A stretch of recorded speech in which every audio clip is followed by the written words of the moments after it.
अब भारतीय जनता पार्टी के स्टार प्रचारकों की सूची में सबसे पहले नाम आया उत्तर प्रदेश के मुख्यमंत्री योगी आदित्यनाथ का। हर चुनाव की तरह इस बार भी बिहार में बुलडोजर बाबा की डिमांड जोरों पर है। पिछले कुछ सालों में योगी आदित्यनाथ ने न सिर्फ उत्तर प्रदेश की सियासत में अपनी पहचान मजबूत की है, बल्कि देश भर के चुनावी मैदानों में भी अपनी एक अलग छाप छोड़ी है। हरियाणा, महाराष्ट्र लेकर दिल्ली तक जहां जहां योगी पहुंचे, वहां बीजेपी के उम्मीदवारों की जीत सुनिश्चित मानी गई है।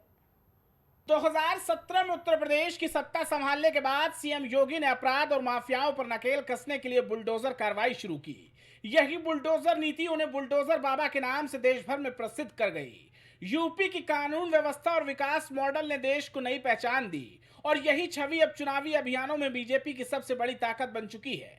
गोरखपुर के गोरक्षपीठ के महंत होने के साथ साथ एक हिंदूवादी फायर ब्रांड नेता के रूप में योगी आदित्यनाथ बिहार समेत कई राज्यों में बीजेपी उम्मीदवारों के लिए जीत की गारंटी बन चुके हैं। सीएम योगी ने दिल्ली में भी खूब मैजिक दिखाया था। उन्होंने कुल 14 विधानसभा क्षेत्रों में प्रचार और प्रसार किया था, जिनमें से 11 सीटों पर बीजेपी ने जीत दर्ज की थी और योगी की स्ट्राइक रेट की करीब बात की जाए तो वो करीब 78% तक रहा था। दिल्ली में शानदार प्रदर्शन के बाद रेखा गुप्ता के नेतृत्व में बीजेपी सरकार बनी। इस जीत ने साबित किया कि सीएम योगी आज बीजेपी के सबसे भरोसेमंद स्टार प्रचारक बन चुके हैं। यही असर महाराष्ट्र विधानसभा चुनाव में भी देखने को मिला था। योगी आदित्यनाथ ने 18 प्रत्याशियों के लिए वहां प्रचार प्रसार किया था, जिनके 17 उम्मीदवार वहां से जीत कर आए थे और इस दौरान करीब योगी आदित्यनाथ का स्ट्राइक रेट 95% तक रहा था।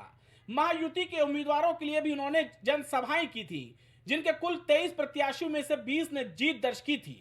सिर्फ 4 दिनों में महाराष्ट्र में 11 विशाल जनसभाएं कर योगी ने चुनावी माहौल पूरी तरह बीजेपी के पक्ष में मोड़ दिया था। वहीं बात करें हरियाणा की तो लोकसभा चुनाव में बीजेपी ने हरियाणा में 5 सीटें जीती थी, जबकि 2019 में बीजेपी ने सभी 10 सीटों पर जीत हासिल की थी। हरियाणा में सीएम योगी का बयान खूब सुर्खियों में रहा और हरियाणा में बीजेपी की जीत सुनिश्चित हुई। योगी ने वहां पर प्रचार और प्रसार किया। 14 जनसभाओं में उन्होंने जीत की हुंकार भरी और 90% सीटों पर योगी का मैजिक देखने को मिला। हरियाणा विधानसभा चुनाव के नतीजों ने साफ कर दिया कि यूं ही नहीं सीएम योगी को चुनाव जीतने की मशीन कहा जाता है। महाराष्ट्र से लेकर राजस्थान और हरियाणा तक योगी आदित्यनाथ के नारे बटेंगे तो कटेंगे, एक रहेंगे तो सेफ रहेंगे, चुनावी माहौल में नई ऊर्जा भर दी। मैंने कहा था ना कि बटोगे तो कटोगे, एक रहोगे तो नेक रहोगे।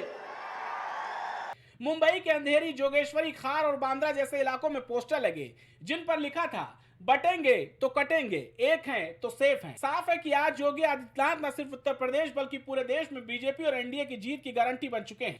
देश की सियासत में जब भी चुनावी बयार चलती है, वहां सीएम योगी आदित्यनाथ का नाम अपने आप गूंजने लगता है। बुलडोजर बाबा की छवि, सख्त प्रशासक की पहचान और हिंदुत्व के फायर ब्रांड नेता के रूप में उनका कद अब प्रदेश की सीमाओं से बहुत आगे निकल चुका है। चाहे बिहार का चुनावी रण हो, दिल्ली की गलियां हो या महाराष्ट्र का मैदान, योगी की रैलियां भीड़ नहीं जोश लेकर आती हैं। आज बीजेपी और एनडीए के लिए योगी आदित्यनाथ सिर्फ एक स्टार प्रचारक नहीं, बल्कि जीत की सुनिश्चित गारंटी बन चुके हैं। कहा जा सकता है योगी जहां वहां जीत पक्की है। Output desk, prime TV. खबर